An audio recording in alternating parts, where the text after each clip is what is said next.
नमस्कार दोस्तों। जैसा कि आप देख पा रहे हैं टेबल पे मैंने कुछ केबल लग्स रखे हुए हैं मार्केट से कलेक्ट करके। ये केबल लग्स जो इलेक्ट्रिकल कनेक्शंस में बहुत ही महत्वपूर्ण भूमिका निभाते हैं। इस तरह के केबल लग्स जो रखे हुए हैं वो एल्यूमिनियम मटेरियल के हैं और इस तरफ के कॉपर मटेरियल के। नॉर्मली हम कब कौन सा मटेरियल का लग यूज़ करेंगे वो डिपेंड करता है केबल के मटेरियल के ऊपर। अगर केबल का मटेरियल एल्यूमिनियम का है तो हम एल्यूमिनियम लग यूज़ करेंगे, अगर केबल का मटेरियल कॉपर का है तो हम कॉपर मटेरियल यूज़ करेंगे।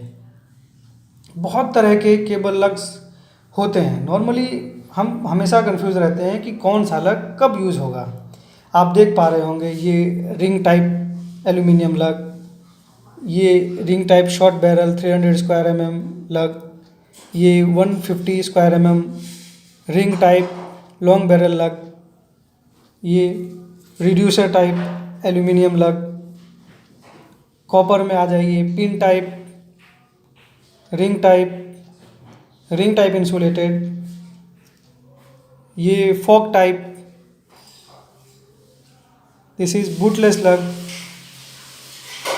बूटलेस लग में भी आप देख पा रहे होंगे ये ब्लैक कलर का इंसुलेशन पीछे है, इसमें ब्लैक कलर का पीछे इंसुलेशन है। नॉर्मली कंट्रोल वायरिंग्स में जहाँ पे हमें कलर कोडिंग करना रहता है RYBN, तो उसके लिए हम अलग अलग कलर के ये सिलेक्ट कर सकते हैं। ये कॉपर का 300 स्क्वायर mm का लग है। कोई भी लग हम जब लेते हैं तो उसके दो पार्ट के बारे में हमें जानना होता है। ये हमारा बैरल के रूप में जाना जाता है और ये पाम जो बस बार के ऊपर में रेस्ट करता है और यहाँ से नट बोल्ट कनेक्शंस की जाती है। नॉर्मली किस टाइप के लग कब कहाँ यूज़ होते हैं हमें ध्यान देना होता है। ये एक फॉक टाइप का लग है और ये एक रिंग टाइप का लग है, जो दोनों ही सेम स्क्वायर mm का है। लेकिन फॉक टाइप का लग हम कहाँ यूज़ करेंगे, जहाँ जो स्क्रू वाली बोल्ट होती है वो हमारी टीबी में ही रह जाए, तो वहाँ पे हम फॉक टाइप का यूज़ करते हैं, जिससे कि हम इसे टीबी में डालकर यहाँ से टाइट्स कर दिए और ये उसमें जाके फिट हो गया। जब हमें इसे निकालना रहता है तो हल्का सा लूज़ करके नीचे से निकाल लेते हैं, तो फॉक टाइप का लग्स हम वहाँ यूज़ करते हैं। लग्स परचेज़ करते समय हमें कुछ स्पेसिफिकेशंस देने पड़ते हैं कि वो किस IS कोड के अंतर्गत बना है।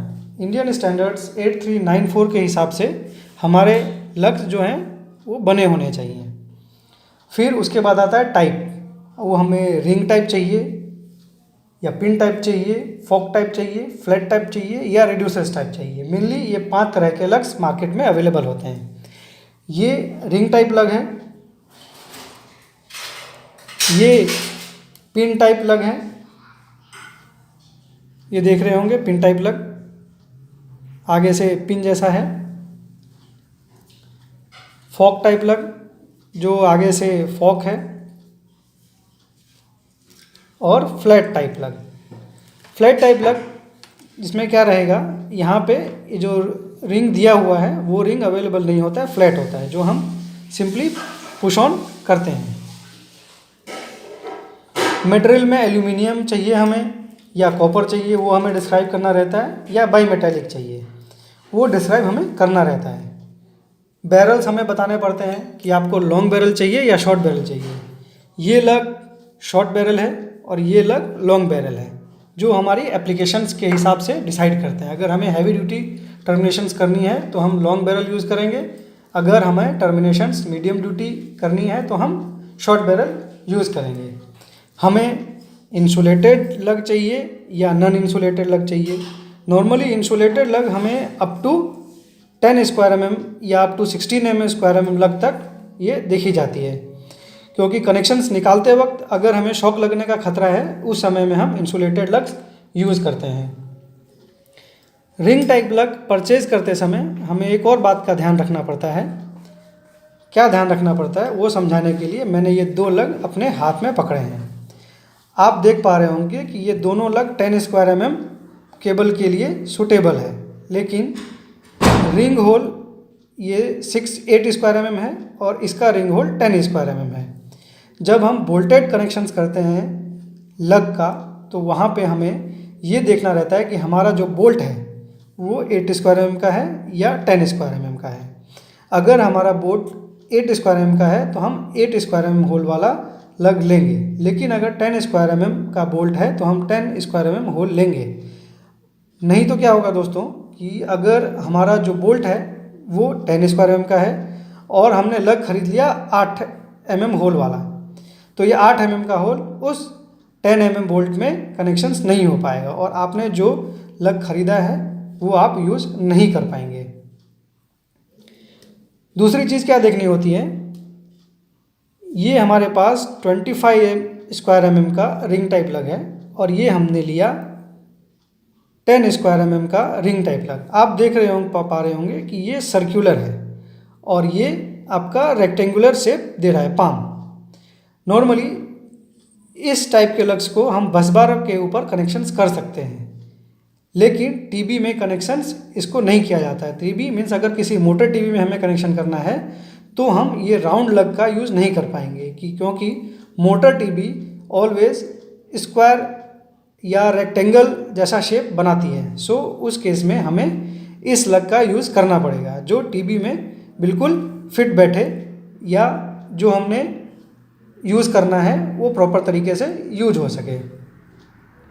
तो दोस्तों आपने ध्यान रखा है कि इस टाइप के लग हमें मोटर टर्मिनेशंस या ऐसी जगह पे जहाँ पर फ्लैट एरिया, जहाँ पर पाम एरिया हमारा कम है वहाँ पर हम नहीं यूज़ कर सकते, लेकिन बस बर वाले एरिया में हम इसे यूज़ कर सकते हैं। ये मैंने पिन टाइप के 35 स्क्वायर mm कॉपर लग लिया है। MCBs के जो कनेक्शंस होते हैं उसमें इस टाइप के हमें पिन लग यूज़ करना चाहिए, क्योंकि जो MCBs के जो आप देखेंगे जहाँ पे टर्मिनल्स कनेक्शन होते हैं उसमें इस तरह के कनेक्शंस होते हैं जो हम स्क्रू धीरे धीरे टाइट करेंगे तो इसको ग्रिप करके अच्छे से पकड़ लेता है। तो हमें ये भी ध्यान रखना रहता है कि जहाँ पे हम लग का टर्मिनेशन कर रहे हैं उसका शेप किस तरह का है। तो दोस्तों ये आपने देखा, आप एक देख पा रहे होंगे कि मेरे पास ये एक फेरुल है। नॉर्मली फेरुल में जहाँ पे क्या रहता है, एक साइड से एक केबल का कोर आएगा, दूसरे साइड से केबल कोर आएगा, उसे हम बिल्कुल इक्वी डिस्टेंस पे मतलब 50% ये वाला कोर कवर करेगा, इसको 50% ये कोर कवर करेगा। उसके बाद हम इसे क्रिम्प कर देते हैं और एक कोर बना के इसके ऊपर इंसुलेशंस वगैरह या हीट सिंक ट्यूब होते हैं उसको यूज़ करके जॉइंटिंग में यूज़ कर सकते हैं। ये एक सैंपल के लिए लाया था जो मैं सोचा समझा दूँ। उसके बाद ये है क्रिम्पिंग टूल। ये जो क्रिम्पिंग टूल है ये अप टू 6 स्क्वायर mm का है। आप देख पा रहे होंगे कि यहाँ पे क्रिम्पिंग के डोनेशंस दिए हुए हैं 0.5 से लेकर 6 स्क्वायर mm तक। अब हमें जो केबल लग क्रिम्प करनी है उसे हम समझेंगे। जैसे मैंने लिया है अभी ये 6 स्क्वायर mm का इंसुलेटेड लग, आप देख पा रहे होंगे ये 4 to 6 स्क्वायर mm का लग है। अब अगर इसे मुझे क्रिम्प करना है तो मैं 6 स्क्वायर mm वाली जो स्लॉट है मैं उसे उसमें प्लेस करूँगा इस तरीके से और उसे क्रिम्प कर दूँगा। अभी एग्जांपल के तौर पे हम सीधे देख रहे हैं क्योंकि इसमें केबल नहीं लगाया हुआ है और वो क्रिम्प हो जाएगी। क्रिम्प हमें अच्छी तरह से करना है कि लग का साइज़ डिस्टॉर्ट नहीं हो और केबल कनेक्शंस लग के साथ बनी रहे। तो दोस्तों ये लग के बारे में हमने देखा जो डिफरेंट साइजेस की है। आज हम काफ़ी चीज़ें समझने की कोशिश किए होंगे। तो अगर फिर भी आपके पास कुछ क्वेरीज हो तो आप हमें बता सकते हैं, हम उसका रेजोल्यूशन करेंगे।